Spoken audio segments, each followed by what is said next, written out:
Bonjour à toutes et à tous, vous écoutez Cinécast. Salut Thibaut. Salut Guillaume. Cinécast, c'est le podcast qui chaque semaine vous recommande des films à voir au cinéma, en streaming ou VOD. Alors on enregistre cette critique avant que tu ne partes au Festival de Cannes, mais je vous rassure tout de suite, vous l'avez vu dans le titre, on ne parle pas d'un film de Cannes. Euh, Lui, il passera jamais à Cannes, Thibaut, ça c'est sûr et certain.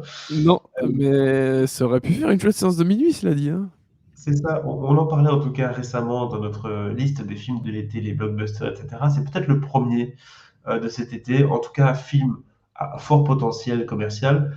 Final Destination Bloodline ou Destination Finale Bloodlines. Pourquoi Bloodlines? On va le comprendre assez vite, vous allez voir.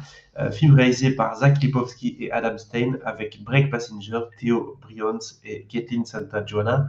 Alors, retour de la franchise hein, depuis presque 11 ans, je crois. En tout cas, le dernier, c'était en 2011, je 2011, crois. hein, je pense. C'est plus.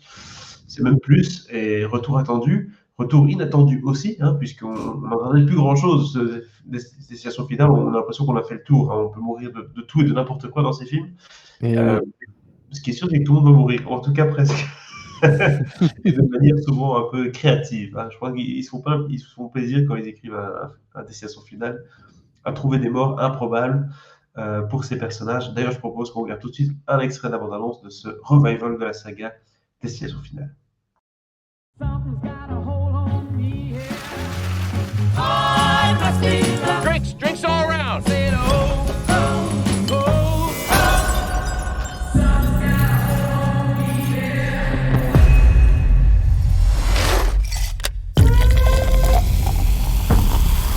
Family, you don't get to pick the one you get. Just gotta love the one you got.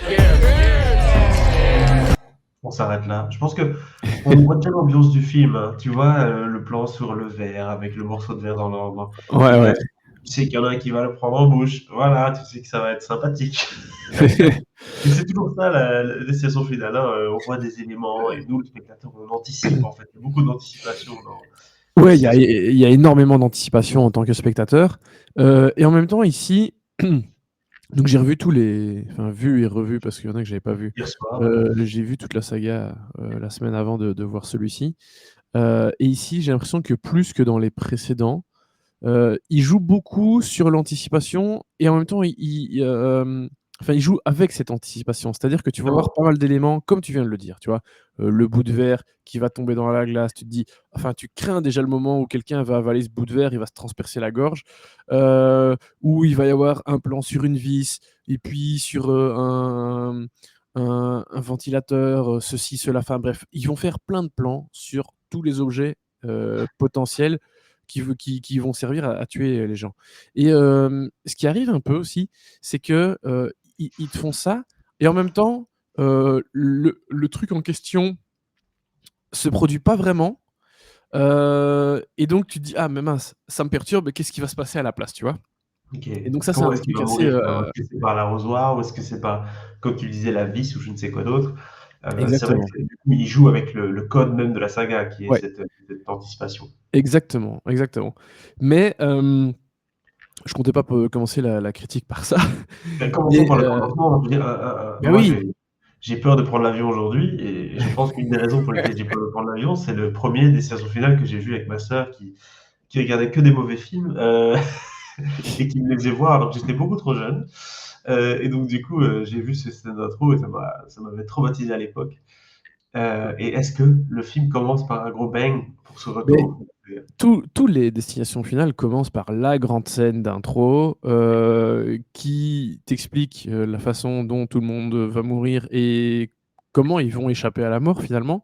La malédiction, Euh, parce qu'il y a toujours une sorte de malédiction sur un groupe, des amis ou quelque chose comme ça. Ici, dans ce cas-ci, j'ai cru comprendre que c'était un peu une famille. Et donc, oui, du il y coup, a, il y a quelque chose qui, enfin ici c'est un peu différent. Mais en fait c'est pas, je sais pas si enfin on peut pas vraiment parler de malédiction. C'est genre X personnes doivent mourir et puis à cause d'une vision, ils échappent à la mort, et puis la mort décide d'aller les rattraper un par un parce qu'ils étaient censés mourir. Donc il n'est pas question qu'ils restent en vie, tu vois. ouais. Euh, et donc, c'était quoi ta question? Parce que là que je parle de ça, mais je... Bah, que souvent dans les sessions finales, on parle d'un groupe d'amis ou Oui, oui, d'un oui. film comme ça. Et oui, donc ici, l'idée, c'est que c'est centré sur la famille et ça, c'est un nouvel aspect de la mythologie.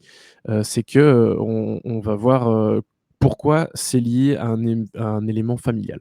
Mais revenons sur cette, scène d'intro. Oui, elle est super, elle est vraiment très bien. Elle est bien mieux que celle de d'autres films précédents, notamment, le 4 où on était autour d'un circuit, qui était assez pourrave. La meilleure, enfin une des meilleures, ça reste quand même celle du premier avec l'avion évidemment. Celle du 5 était pas mal, avec le pont et tout le côté catastrophe qui était chouette. Et puis bon évidemment celle du 2 avec les fameux rondins, les fameux troncs sur le camion qui traumatisent tout le monde sur une route dès qu'ils voient un camion avec des troncs d'arbres maintenant. Mais donc oui, celle-ci, elle est d'un très très bon acabit, je trouve, cette scène d'intro. Donc ça démarre bien. Et puis, on vient d'en parler un peu. Ce qui est bien, c'est que le film creuse la mythologie un petit peu plus et de manière, je trouve, assez intelligente et sympathique. Où ici, il y a vraiment un côté familial. C'est dans le titre, hein, Bloodlines, la ligne de sang.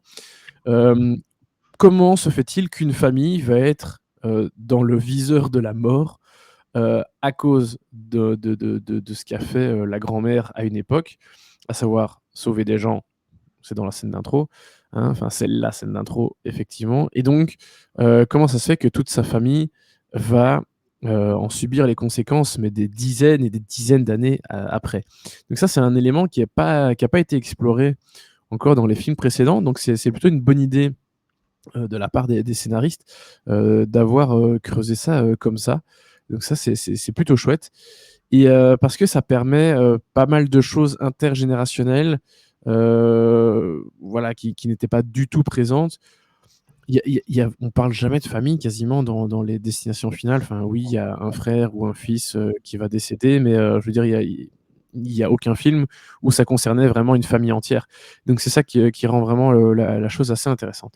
Je Mais trouve que quand tu vois que c'est une famille, ça rend le concept du film un peu plus gag. En tout cas, rien qu'en regardant la bande-annonce, moi, t'as envie de rigoler un peu. Donc tu vois, tu te dis, oh là là, allez, c'est over the top, mais ça a l'air assumé en fait, complètement.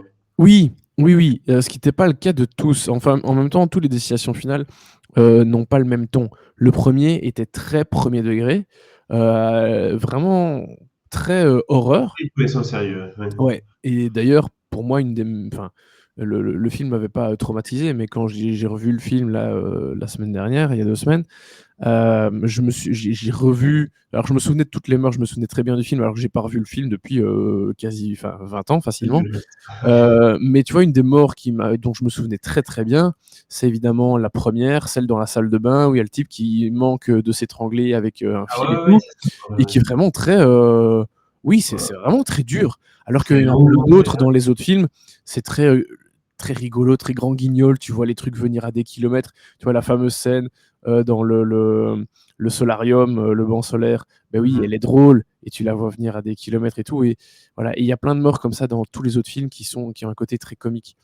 Et ici, effectivement, le film est il est un peu débile, mais il en est conscient. Et du coup, pour les morts, il s'amuse beaucoup, tu vois. Et ça passe bien en fait en tant que spectateur parce que tu vois, on n'a pas. En fait, on est aux antipodes du 4. Vraiment, le 4, c'était le pire de la saga.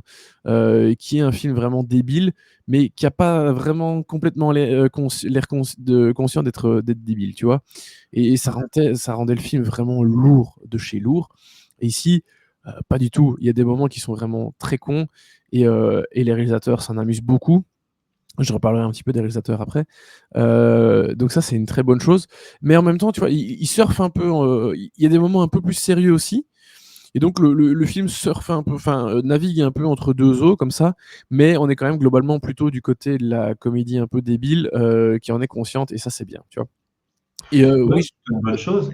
Clairement, et toi, tu parlais des réalisateurs parce que en tout cas, tu en as vu un dans le cadre du BIF, donc le festival que on peut le dire, co-organise hein, avec toute l'équipe. oui, Il s'agit du premier, hein, Zach Lipovski. exactement. Zach Lipovski, qui a déjà co-réalisé avec Adam Stein auparavant, un super film avec Emile Hirsch qui s'appelle Freaks. qui date de 2019, je pense. D'ailleurs, c'est à ce moment-là que Zach était venu à Bruxelles pour le présenter. Très chouette gars. Et donc oui, je suis content de les voir à la barre d'un film d'horreur, comédie horreur, grand public, parce que Freak, c'était vraiment une très très bonne surprise. Petit film fantastique avec quand même pas mal d'effets spéciaux, mais voilà, c'est un petit film de genre, tu vois. Et c'est cool de voir des mecs qui sont déjà là depuis un moment prendre les rênes de films un peu plus importants et plus mainstream. Et voilà, j'en vois de plus en plus des mecs qui sont passés par les festivals avec des petits films, prendre voilà, de l'envergure et être aux commandes de gros films. Donc ça fait plaisir. On a déjà cité évidemment Parker Finn avec Smile. Mais voilà, il y en a plein d'autres. Et eux sont voilà, juste des réalisateurs supplémentaires avec qui il va falloir un peu compter. Un immense terrain de jeu, hein, ces films d'horreur, forcément, à Hollywood et ailleurs d'ailleurs, puisque en général, ça coûte assez peu cher à produire et il y a une vraie expérience de cinéma à y aller entre amis et de rigoler ou d'avoir peur ensemble devant des films qui sont pas trop gore non plus. Tu vois, on est quand même dans un film PG-13 ici, à mon avis, c'est pour les ados aussi. Oui, Donc oui. le but, c'est que voilà, tout le monde y aille, il n'y a pas de problème, enfin tout le monde, et que ça reste quand même bon enfant. Et c'est pour ça que, à mon avis, ça va faire un carton. Ça va marquer le début d'une nouvelle ère hein, pour Destination Finale, puisque c'est une franchise qui a malheureusement souffert de peut-être une overdose. Hein, il y a eu un peu trop de Destination Finale.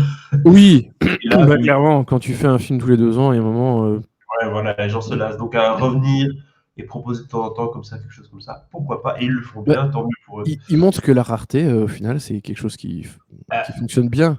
Il faut se faire rare de temps en temps. Et ici, le résultat est correct. Bon, petit bémol sur certains effets spéciaux où voilà, ça pique un petit peu de temps en temps. Oui. Mais sinon, vraiment, j'ai vraiment pris beaucoup de plaisir. Et alors, j'ai pas vraiment fait de classement de mes films préférés de la saga, tu vois. Je mettrais clairement le premier en numéro 1. Ensuite, je te dirais le 2 avec peut-être le 4 à égalité. Et puis, il y avait le 3 et puis le 4. Je trouve qu'ici, le 3 et puis le 5, pardon, je trouve qu'ici, ce sixième opus se situe quand même plutôt dans le haut du panier, très clairement. Il y a certaines morts qui sont parmi les meilleures de la saga. Je vous en dis pas plus, mais vraiment, il y a des très très bonnes choses. Il y a évidemment plein de références aux films précédents, vous vous en doutez.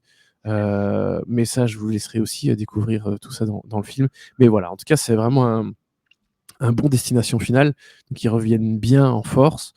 Et ben, j'ai pas spécialement envie qu'ils en fassent un autre dans 2 ans, tu vois.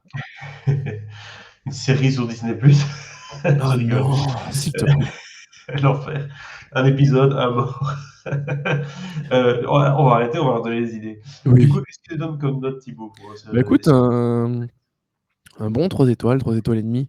Vraiment, je trouve que c'était un bon moment de plaisir. Voilà.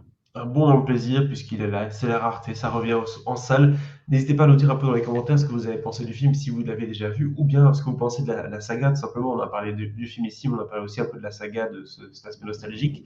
Et abonnez-vous au podcast sur la plateforme de votre choix pour ne pas manquer nos prochaines critiques. Et Dieu sait qu'il y en aura puisque Cannes arrive maintenant là tout de suite. Ah bah dès demain, hein, ou aujourd'hui, je sais pas quel jour Je pense qu'il y en a même une publie en fin de journée. cette critique, Oui, oui. mais voilà, ça commence, ça y est. Ça va mitrailler les critiques Exactement. chaudes de Cannes. À très bientôt. Ciao, ciao. Ciao.